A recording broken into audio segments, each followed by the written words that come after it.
Well, good afternoon. This is Coach Bill, and this is today about Rachel's incredible fitness journey recap. Hello, Yes, Rachel. How are you? good. My screen says I'm Haley, but I'm Rachel and I'm doing great. I saw that, but you got to do what you got to do. Gotta do I had a things. podcast this morning, and it was the weirdest thing. They interviewed me on Tuesday, and the guy took his shirt off. Like the So, podcast, the guy that was interviewing you? yeah, I took his shirt off because he Uh-huh. wanted to know what I felt about like his physique, Oh, right? that's funny. Yeah. So I go, I guess I got the podcast. He goes, oh yeah, so we did it today, but the internet connection was screwed up, so it was a little bit distracting because I was on off on off. But Oh, I'm yeah. starting to get these requests, and it's going to get my name out. Wait, I didn't know you did a podcast. That's really fun. Well, yeah, it's my second one, and they're starting to happen. And I'm Oh, launching the 1% Club next week, and my coaching is $4,000. I So love it. I only need eight men to make $30,000 a month. Um, Out of 180 million men that want to live longer and be in the best shape of their life. Hmm. So anyway, this Coach Bill, every goal, there's a right way and a wrong way. The right way is the least amount of time, the max results, and the least injury. The wrong way is wasting time, injury, and no results. Let's vet the coach. Currently, I'm 220, 10% body fat. My blood pressure is 75 over 115. My A1C is 5.1. My resting glucose is 78. My coronary calcium CT scan is clear. And I've got 43 years in the gym and 30,000 hours. That's very consistent. Okay. You always want to vet the people you're talking to. So I've won 12 overall bodybuilding titles, right? And when you do a bodybuilding show, you got to plan like a year out. So you have relationships, you have careers, you have children, you have all these things get in the way, and it separates the men from the boys that you can make it to the show. So my greatest achievement is Mr. California. There's only 44 of us, so it's a pretty good deal. So about 6 months ago, my daughter Rachel came to me and she goes, "I want to do a bodybuilding show." And the one thing about my style is I don't tell my girls when to eat. I don't tell them when to sleep. I don't really tell them anything. I just lead by example. And then they smack my ass when I get out of line. Okay. And let me tell you, Rachel's a very good communicator. Very, very good. Working Keep on it. daddy in clear. So I want to start with number one. We started with a clear date of the contest 6 months out. And this creates clarity and allows us to get ready actually. So what I want to kind of do is on each of these steps, get your commentary of what it felt like and how it went. Like when Yeah. we started 6 months out, what did it feel like to you? Yeah, so I mean, I remember the first time you and I chatted, it was like I really was excited for you because I know it's such a passion of yours and like something that like I'm just now like getting into. And so it was really exciting to like sit down at the beginning of that 6 months and like plan out like, okay, here's what we're doing for the next 2 months and then like beyond. So it was like really exciting and it was good to have like a date. Like because I knew that I wanted to compete like a year before, but I didn't actually have a date. So I was like now we're gonna set a date, and it was like, okay, that's my shot, there's my path, I'm going for it. It's really interesting. So and I know you don't like numbers, so I'm using percentages. Okay. But when we started this, do you know your actual weight is what I predicted? It was in my notes. Your Oh, really? actual weight, yeah, the weight your Oh, last day or two before the show, you know what it is. I know oh, what yeah, it yeah, was. yeah, I yeah. predicted down to the exact pound. Did you? Yeah, so I think I know my stuff. Anyway, That's you awesome. lost 22% of your body weight Oh, in okay, this you journey. calculated it. Yeah, I calculated it, but I I'm think not I using might have numbers. too, actually. Rachel told me not to use numbers. I'm not using numbers, but I predicted it down to the exact T. Okay, I and had a and feeling so you would. Like I knew you knew your stuff. well, I'm kind of surprised at Kind myself. of experience, just a bit. Um, what a feel to get that light. To get that light. Yeah, I mean, it was just like, okay, now it's like go time. Like now I was like, okay, I can put my head down. I have a path. Like I know like what I need to do going forward. It was just like it was a lot of like clarity to me. Like when I have a goal, it's really good for me because that it creates like a path, something for me to drive towards, and that's really important for me. yes, that's very, very important. And Yeah. throughout my years, I heard so many people, I'm going to compete and I might do this show. It's very, very soft words. I'll try, hopefully, maybe, and then it would never make it, or I got injured, or whatever. And it Hmm. takes a real champion to set a date and make it. So month one to three, one to three, Hmm. um, how did that go in the beginning, the first 3 months? If you think back, what would that have been, like March? Yeah. No, it would have been January, February, Or it March. was February, end of February, February, yeah. beginning of March. Yeah. So I think it was about, yeah. Um, the first the first month, I remember when we sat down, you had the call and you were like, this is what you can eat and this is what you cannot eat. And honestly, for me, like when I have like a set structure, it was definitely like daunting, but it was also like, okay, like I have a structure. I know I'm good with structure and I'm good with routine. So it was like, it was good having you tell me like exactly what I needed to do. Cause I was like, I can follow these steps. Like I'm really good with that. So it was definitely daunting. And I was like, this is going to be like a long journey, but it was like exciting in the same sense. Okay. And I remember when we switched gears from month 4 to 6, we were 90 days out.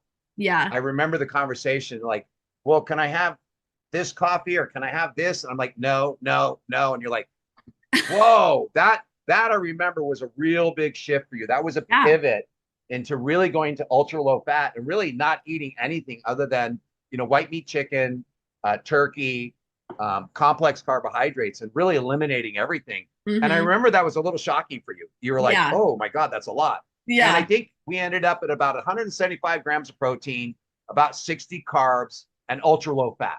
Yeah. And I remember my birthday was in March, and you came in with rice cakes, and we were at sushi and canned chicken.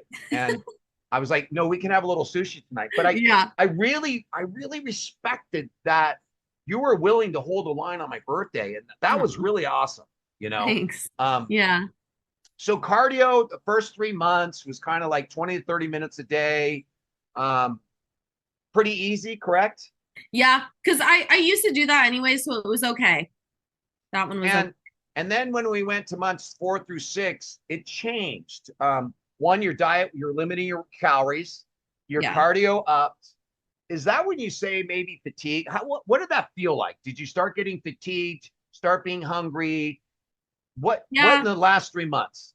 The last 3 months, I would say was more of like, I'm like dragging, like, I really felt like I was like dragging myself to the gym. And like looking back, it was like I said, like I'm such a routine person and it was just like a part of my life and something that I did. So it was just like there and like I went and like I did it, but it was like I wasn't excited walking into the gym. And it was like, oh, like I'm tired and it hurts to walk in and like my legs are like fatigued and my body doesn't feel fueled, but it's like I've implemented this into my life and so I'm gonna do it. But it was hard and it was tiring and fatiguing and yeah. And and was it harder than you expected? Like when you think about the last 3 months, limiting your calories, high cardio, high burning calories, was it harder than you had gone into it? I don't know. I think I had a really realistic expectation of what Okay. to expect because I've seen you go through it and I've heard a lot about, your own experiences with it. And so I think I kind of knew like the realistic, like, because you're my dad, like I'm going to respond this way. And so I was able to prep for it. And then I also like I watch a lot of YouTube videos of like girls that are like my age and like bodybuilders and stuff. So I kind of knew like what it was going into it. And so I can't say it was harder than expected, but it was definitely as hard as expected. Like I think I had a good preparation for it going into it. That's good. That's good. Yeah. I'm glad that I prepped you well Yes. because nobody can understand it. Nobody No, can say, "Oh, I get it." no.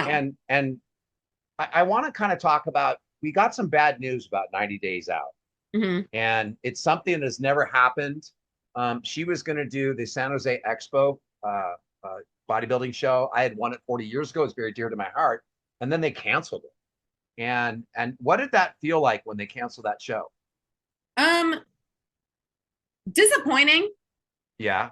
Like I've already put in this much work up to this point. Like I've put in like months and months of my life that I've like dedicated and I've dragged myself through like situations and I haven't gone to like events with friends and like whatever. But at the end of the day, I was like, okay, like no more show, but like I still know that this is something that like I really want. And so I was like, I'm still going to see it through, and I'm still going to finish out prep, and I'm still going to do like the whole week leading up. Like I was like, I'm gonna do it. I'm just gonna keep running. And so it sucked not being able to compete in the show, but I took it as a learning experience in the best way that I could. As it turns out, on the exact same date, there was a show locally that we went to, Yeah, and Rachel would have won just it. to She would watch. have won the whole show, but it was a different federation, and we want to be very careful as she gets in her career that she's with the National Physique Committee, Mhm. and that's the best federation. Yeah. But I really admired that you're willing to see it through without a game in play, you know, Yeah. and it was Yeah. awesome. And so tell me about Hell Week. Okay, Hell Week.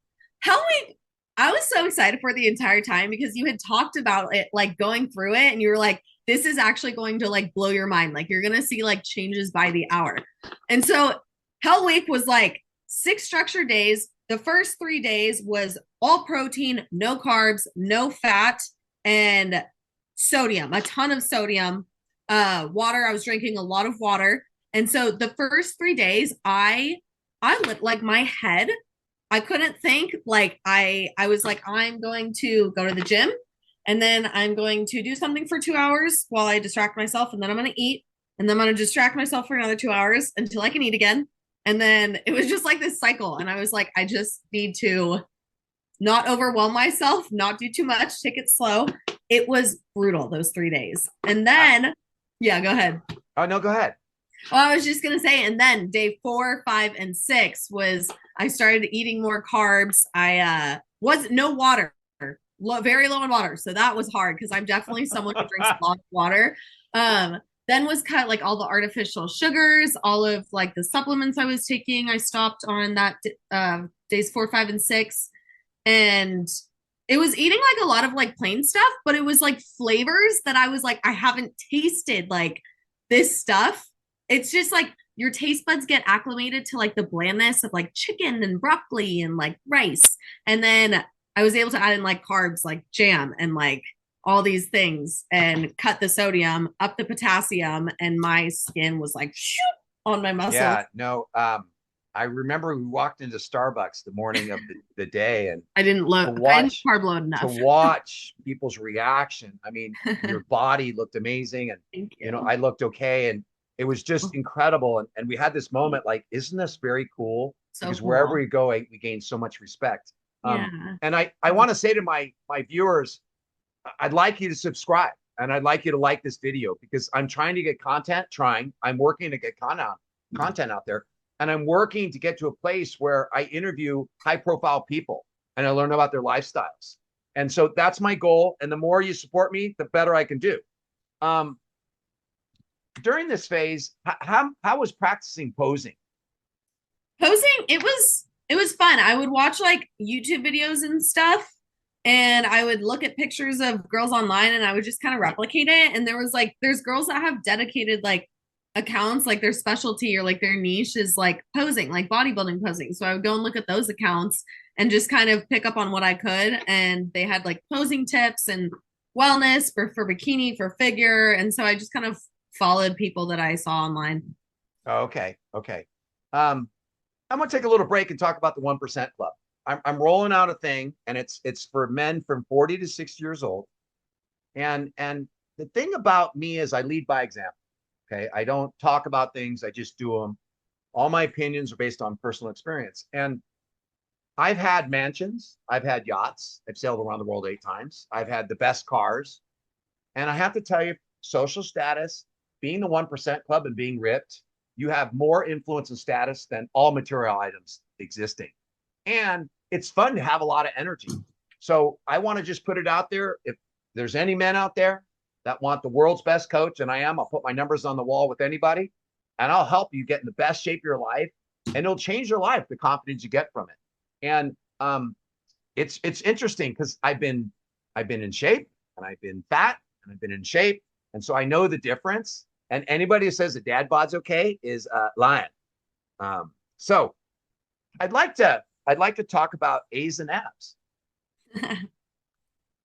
A's and abs. Oh, And just then your Wednesday of your right before your show, what happened? okay. Um, So A's and abs, let me yeah. preempt it. Okay. So Rachel graduated honors from the University of Tennessee in the third week of May. Okay. And that's awesome. That's awesome.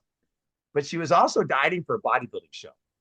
So can you tell me what it's like to study for finals when you're starving and your whole body's fatigued? What was that like?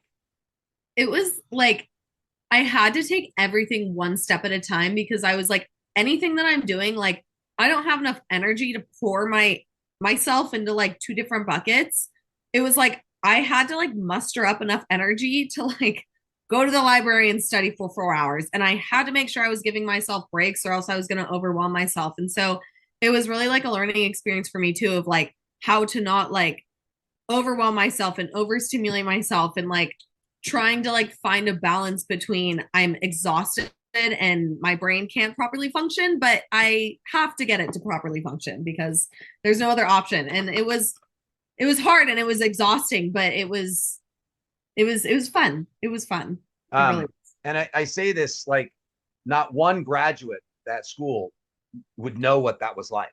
was. And Yeah. I know what it was like. Yeah. I didn't graduate with honors, but it's amazing that you did that Thank because you. you can study. A lot of people study, and a lot of people can do a bodybuilding show. Well, not a lot, very few actually. But to do both is amazing. Thank Then you. can you talk about what happened with your job on the Wednesday before the show when you were carb depleted and exhausted? Yeah. That Wednesday, it was like after the very 3 days following when I was depleting my body of like everything, just straight protein. Next morning, I wake up and I have a final round interview for a job that I really wanted. And well, we did it, and I got the job that I got. I got Wow. the call that Friday, and so it was really fun because I got the call. I had the interview Wednesday. And then I got the call that I got the job on Friday. And then Saturday was the show that we went to. And so it was And just like, I'm going to just share real quick. The Wednesday before the show, you've eaten pure protein for 3 days, not one carbohydrate, no. and you're having so much sodium. So basically, your body is blown up with water, and to take a depleted body and Yeah. deplete it further, and to be able to master the fifth interview. Oh. I mean, that's world class. That's just unbelievable that you were able to overcome that pain. Because I remember talking on Tuesday and Wednesday, and I go, "How you doing?" She's like, it's not really." No, it was And like you can't describe it. Nobody can understand it because no. you're already depleted, Yeah. and then you're doubling down, and it's painful. It's painful to Painful. walk, and there's Yeah. people giving free advice. It's just not a fun experience, Oh, and I'm really happy you nailed it. thank you. I am too. I know. It was literally like the day before I put together my presentation, and I was like, okay, I'm gonna run through my presentation twice, and then I'm just gonna let myself chill, and then I'm gonna run through it two more times. So it was like it was a race to the end, but we got there and we did it. I'm so proud of you, and I'm so amazed that you did that. Aw. What are three lessons you learned on this journey? I learned so many things. So it like took me a second to like pick the three things that like my biggest lessons. But like I did not realize before, and I'm using semester as timing because I just graduated, but like this past semester, I like learned that I do really well with like discipline and like routine. And when I have like a routine that's like setting me up to meet a goal, like I do really well with like following that. And I like routine. So that's something that I just like learned about myself. Okay. Um, and then progress, it's not always visible, but that doesn't mean it's happening. And there were a lot of times like throughout the process where I was like, I just like, it's just like weeks of doing the same thing where I'm like, I look at my body in the mirror every day and it's like hard because you don't see like the changes happening immediately. It's a long game. Like you have to wait for results, but like you have to be confident that like every single thing that you're doing is going to lead to that end goal. And so it was like, I don't know if this is making progress right now, but I'm just going to put my head down and do it because I know that in the long run, like it's all going to pay off. And so it was like learning that progress isn't always visible, but it's still happening. And so the importance of showing up even when I wasn't seeing like immediate results. Okay. Okay. And then the third one, I would say just the importance of habits and how much like implementing little habits into your life, like really contribute to like your body's like a reflection of your habits and how you talk to yourself and your thoughts and your self-respect. And so a lot about that too. Um, Would you do it again? Yes, absolutely. I really took this as like a learning experience, and I knew I wasn't competing, but I was like, I'm still going to learn like everything I can so that next time I can go in even stronger. So yes, I will absolutely be competing again. I I and my viewers don't know this, you know this. I don't throw out compliments lightly. I'm really kind of have a high bar, if you will, for lack of a word. Yeah. I have so much respect. There is Aw. not one thing I would do different in the course of things and how you're disciplined and how you're methodical and your training. It was really, really amazing to Aw, watch you go thank through this. you. And I'm so excited because you would have won that show. And I'm not just saying that because I'm your father. You would have won. And Thank you. but I'm really excited about the next one because Yeah. trust me, the second one is better because you already Really? kind of know what to expect. You know Mhm. these things. Next time you'll carb up more on Friday. Yeah. But I just want to say I'm so proud of you on so many Aw. ways and A's and abs and getting the job and all these obstacles because see, when you're doing a show, life happens and Mhm. you still got to maneuver that stuff. And Yeah. that's what a champion's made of. And I will call you a champion, you know. Oh, thank you. Yeah. And Thank I want you. to, I just want to say thank you and wrap things up. And Aw. anybody who has any comments, please put them in the comment section so I can answer it for everybody. Remember, I'm here for you.